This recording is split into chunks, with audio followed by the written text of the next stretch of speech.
Canola oil. Canola oil has tons. The primary thing in canola oil, just as the primary thing in olive oil, is omega-9 monounsaturated fat. It's the mono, so I started to eat olive oil. Now this was before I was too dumb to know. I mean, many of the pundits and the expert medical doctors on the internet will tell you it's highly processed and it's no good for you. I disagree. I think it's okay to eat canola oil. So I started eating canola oil, and an equivalent amount, about 4 tablespoons per day. And then I found, not even going to believe this, I found I got even a better profile if I mixed it with vegetable oils. So I've been eating seed oil every day for over 30 years, about 4 tablespoons, primarily of canola and a mix of vegetables, either 1-to-1 or it's 2 parts canola and 1 part vegetable, because again, it seems to work better for me. So this is it. This is miracle drug number 2. That's it. Miracle drug number 2. Canola and vegetable oil. And if you don't believe me, just spend a little more. It costs 4 times as much. This is 1/4 the cost of olive, but you eat olive oil. Eat olive oil if you don't believe me. But this is what I've taken. So here we go. Those are the 2 miracle drugs right here. Everything else is secondary. Doesn't matter if you're eating a lot of pasta or bread or even donuts or hamburgers or even French fries. I ate all of that stuff. I got this in my diet. It lowered my triglycerides. This in my diet, it raised the HDL. Again, it's not about omega-3 or 6. It's about omega-9 and the monounsaturated fat in this, even though it's non-essential.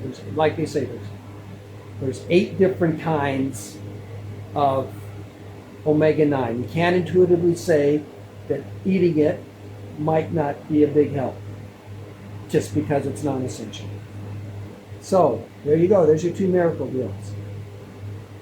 I ate donuts, standard American diet. I mean, I did watch my weight, and it wasn't excess. I had enough sense not to eat soda all day, watch my weight, but it wasn't anything special. It was hamburgers, it was French fries, it was donuts, it was pasta, it was cheese. But other than getting the 2 miracle drugs, I didn't worry about my diet. Watched my weight, didn't go to excess, eating Coke, drinking Cokes all day, and sugar. But apart from that, it was nothing extraordinary. It was these 2 miracle drugs. All right, that's it. 30 years. 30 years, and this is about, I just showed you how much, what 4, and now you can obviously picture that, 4 capsules of this is practically nothing. This is how much, it's 2 ounces. It's 2 ounces or 4 tablespoons of this per day. And I used to put it in my Raisin Bran on top of everything else. I used to have a big bowl of high-carb Raisin Bran. Little Raisin Bran and shredded wheat every day. And I used to put 4 tablespoons, about 2 ounces in that cereal for over 30 years.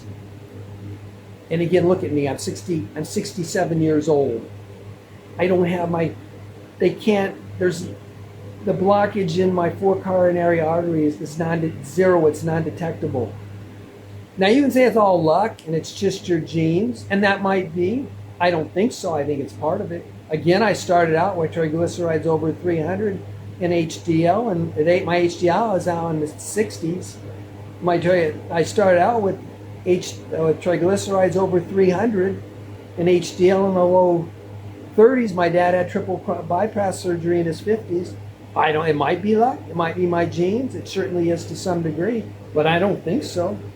You want to know what I think it is? I think it's the 2 miracle drugs. It's not even my diet.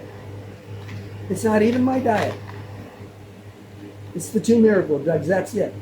Now, it is true, despite the miracle drugs, and I didn't worry about my diet. I did not worry about it, but it's kind of dawned on me with eating Raisin Bran every morning and not worrying, loving donuts and not worrying about that anything. You know, I need to check my A1C, because even though my glucose was normal, usually, except when there was a time when I was eating handfuls of M&Ms every day to get the dark chocolate, it did go up to like 120 or something. Apart from that, my glucose was normal, but I said, in the 90s typically, I said, you know, I got to check my A1C. And sure enough, it was 5.6 and it ticked up to 5.7. I went pre-diabetic. So what did I do? I did keto. I've been studying and I've cut my carbs down and kept the miracle drugs, obviously. And I've done keto now, and my A1C has dropped to 5.4, and it probably will continue to drop. And I'll show you that too. I'm about to show you some of my actual medical records. But anyway, I've done this several times, but I will show you again. That's all you have to do. All you have to do, and not worry about your diet too much. Don't go to extremes in your diet. I would recommend low carb or Mediterranean or low carb, and don't go to excess. Kind of watch your weight.